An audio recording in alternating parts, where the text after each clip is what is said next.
ओम शांति। सुनते हैं 30 अक्टूबर 2024 की साकार मुरली का मंथन। आज की मुरली का सार है, मीठे बच्चे, एक बाप की याद में रहना ही अव्यभिचारी याद है। इस याद से तुम्हारे पाप कट सकते हैं। जिन बच्चों ने बहुत समय भक्ति की है, आधा कल्प से पुराने भक्त हैं, वह बाप की हर बात को सहज मान लेते हैं, क्योंकि उन्हें भक्ति का फल मिलता है। जो पुराने भक्त नहीं, उन्हें हर बात समझने में मुश्किल लगता। दूसरे धर्म वाले तो इस ज्ञान को समझ भी नहीं सकते। आगे बाबा बोले, भक्ति भी पहले पहले तुमने ऊंचते ऊंच शिव बाबा की ही की थी। उनको कहा जाता है अव्यभिचारी भक्ति। वही सर्व को सद्गति देने वाला रचता बाप है। उनसे बच्चों को बेहद का वर्षा मिलता है। भाई भाई से वर्षा नहीं मिलता। वर्षा हमेशा बाप से बच्चों को मिलता है। थोड़ा बहुत कन्याओं को मिलता है। यहाँ तो तुम सब आत्माएं हो। आगे बाबा बोले, तुम हो भाई भाई। भल शरीर स्त्री पुरुष का है, आत्मा सब भाई भाई हैं। वह तो सिर्फ कहने मात्र कह देते हैं, हिंदू मुस्लिम भाई भाई, अर्थ नहीं समझते। तुम अभी अर्थ समझते हो। भाई भाई माना सब आत्माएं एक बाप के बच्चे हैं। फिर प्रजापिता ब्रह्मा के बच्चे भाई बहन हैं। अभी तुम जानते हो, इस दुनिया से सबको वापस जाना है। आगे बाबा बोले, पहले नंबर की ही डायनेस्टी के चित्र हैं। फिर चंद्रवंशी डायनेस्टी के भी चित्र हैं। सबसे ऊंच है सूर्यवंशी लक्ष्मी नारायण का राज्य।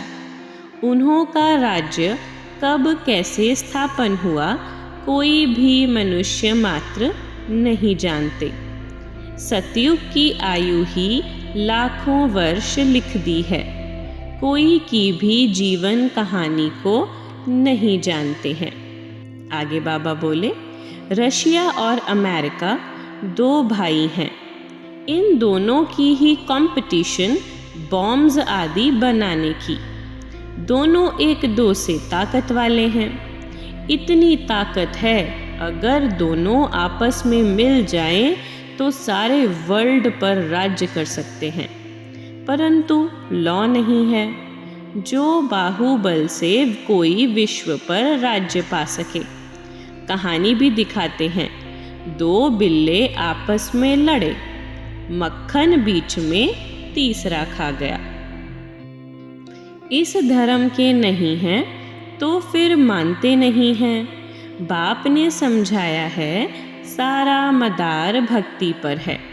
जिन्होंने बहुत भक्ति की है तो भक्ति का फल भी उन्हों को मिलना है।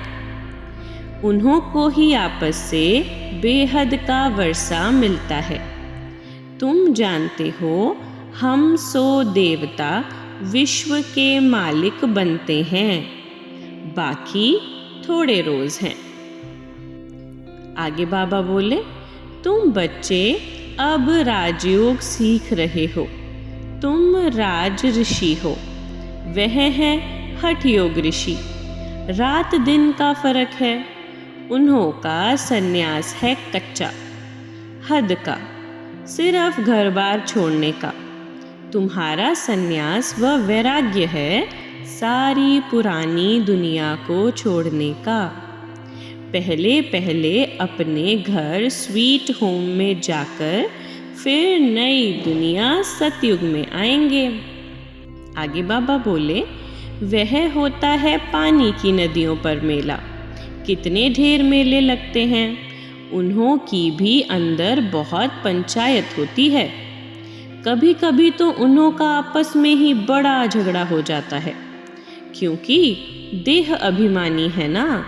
यहाँ तो झगड़े आदि की बात ही नहीं।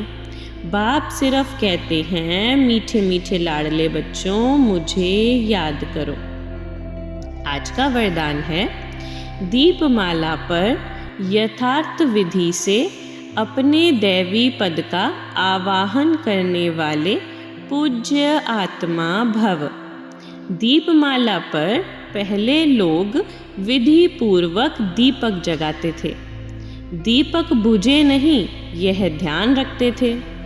घृत डालते थे, विधि पूर्वक आवाहन के अभ्यास में रहते थे। अभी तो दीपक के बजाय बल्ब जगा देते हैं। दीपमाला नहीं मनाते, अब तो मनोरंजन हो गया है। आवाहन की विधि अथवा साधना समाप्त हो गई है। आज का स्लोगन है, सदा बेहद की वृत्ति, दृष्टि और स्थिति हो तब विश्व कल्याण का कार्य संपन्न होगा। सदा बेहद की वृत्ति, दृष्टि और स्थिति हो तब विश्व कल्याण का कार्य संपन्न होगा। ओम शांति।